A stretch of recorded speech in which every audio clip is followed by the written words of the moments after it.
What's up, YouTube? In this video, I'm going to be talking about sport mode and what the sport button actually does on an R56 Mini Cooper. So if you haven't already, please hit that subscribe button and stick around. You're going to want to watch this whole video.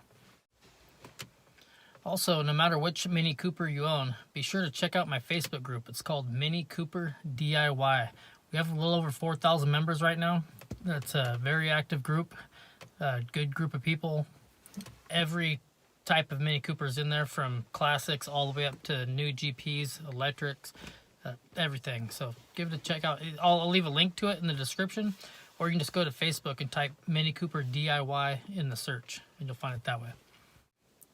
Okay, let's get to the video. The first thing I'm going to do is I'm going to show you where the sport button is in case you don't know. So let me get to that right now. Okay, so right in front of your shifter, you're going to have a button right here. It says sport. If you press that, this LED light right here will turn green.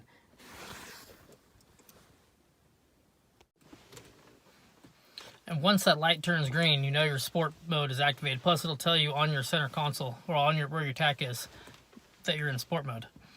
So what you'll notice is you'll have faster throttle response. You know how when you first start going, how you have to press your gas pedal a good amount before your car actually goes? Well, when you have sport mode on, when you barely press your gas, your car will start to go on right away. It's more linear. It's not doesn't wait until you get a certain percentage of it pressed before it actually does something. And if you're used to driving to sport mode on like I am, I put sport mode on as soon as I start my car every time I start it. You'll get to the point where if you forget and you get in your car, it'll feel like there's something wrong with your car, because you know your car should go when you hit the gas pedal, and it just doesn't unless you have the sport mode on. So yeah, the first thing you're going to notice is if you do it from a stop, is that you're going to have better throttle response. Then once you get moving, the next thing you'll probably notice is that you have tighter steering. And the reason that is it gives you less assistance with the electric power steering. And when you're driving spiritedly, you don't want your car to turn real easy, because then it's easier to turn off the road or overcorrect when you get into a slide or something. So it's a much more direct driving when you have the sport mode on. I prefer it over driving without it any day. If I could leave the power steering the way it is with the sport mode off, with the sport mode on, I still wouldn't do it. I prefer the steering the way it is with the sport mode on. In fact, everything about the car is better with the sport mode on than it is with the sport mode off. Everything that it changes, in my opinion. Okay, and the third thing it does is something I actually didn't notice because my car's tuned, so it does it anyway. But it opens your thermostat a few degrees sooner. I believe 180 degrees is where it opens the thermostat at. Again, I never noticed it because my car's got a tune, and with the tune, it opens it sooner.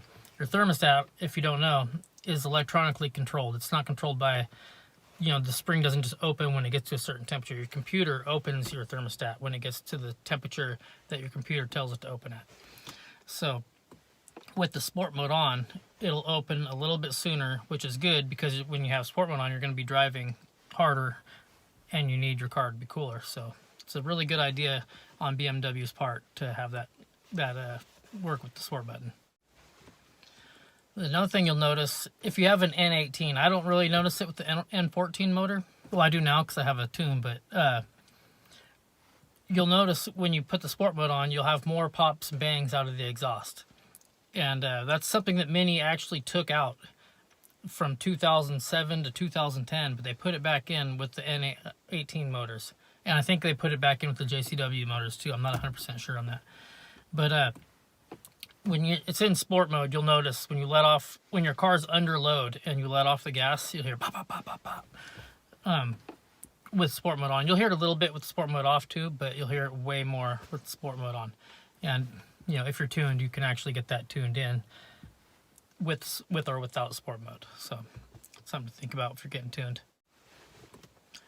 Then if you're like me and if you have an automatic transmission, the Aisin 6-speed, if you leave it in just regular drive, or not regular drive, but you have it in sport mode and drive, and you floor it, it'll actually go all the way up to 6,500 RPM before it shifts. It won't shift it. I believe it's 4,000 or somewhere around there if you're not in sport mode. I'm not 100% sure because, like I said, I'm always in sport mode and I always use the paddles. But also, not only will it go up to 6,500 if you floor it, if you're not flooring it, if you're just driving, faster, the RPM will go up higher than it would if you weren't in sport mode under the same driving characteristics.